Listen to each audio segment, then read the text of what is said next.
absent, on the 12th, that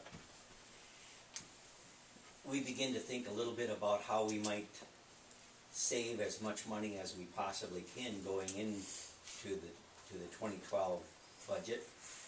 And in that regard, I would like us to consider authorizing our administrator to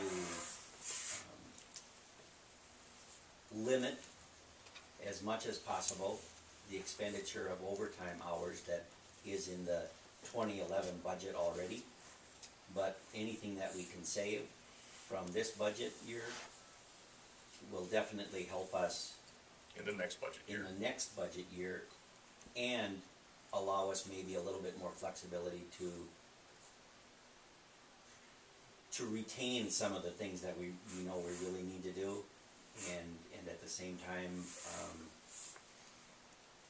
the overtime policy, or I think there needs to be an overtime policy established that is monitored and managed by the administrator.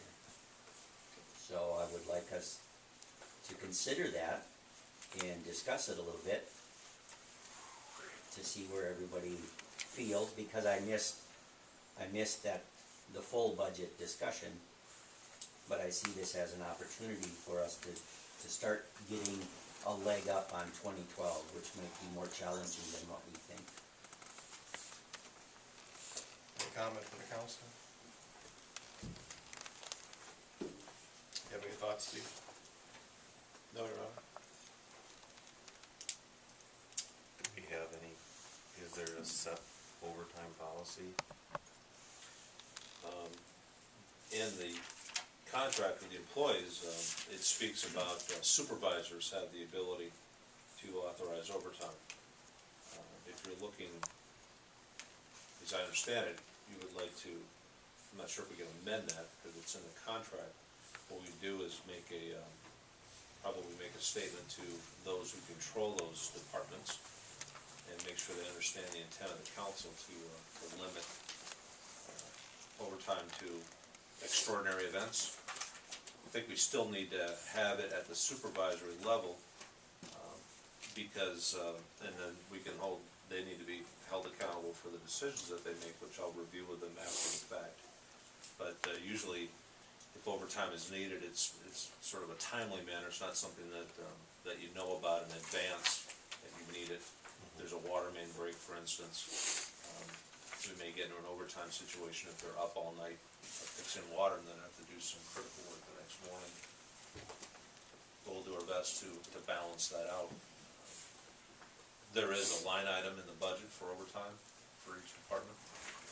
Last time I reviewed it, we hadn't exceeded that amount, so we'll see what we can save for the rest of the year.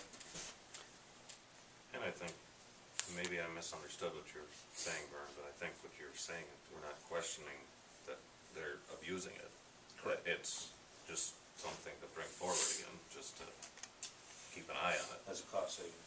It's a line item, I think, that can create some savings, if you will, that we can then apply toward the 2012, toward meeting our 2012 obligations. Now, there's certainly not been any abuse of overtime. And I would agree with you, that needs to stay at the supervisory level with you just kind of overseeing the whole thing. Sort of act and then we'll discuss afterwards. Yeah. If in fact they can let me know ahead of time, of course that would be the preferred method, but if not, I just want to make sure that they retain the flexibility of managing and running their departments with a review And I think process. you've done a good job working with all of them up to this point, and so it's another project, another task for you to work on to show your leadership and help them understand too. Anything else? All right, let's move on then. Number 9, ordinances. There are none tonight. 10, reports, updates, miscellaneous. Tree board. Ever gonna meet again, ever? Now, one thing I think the council should consider with the tree board is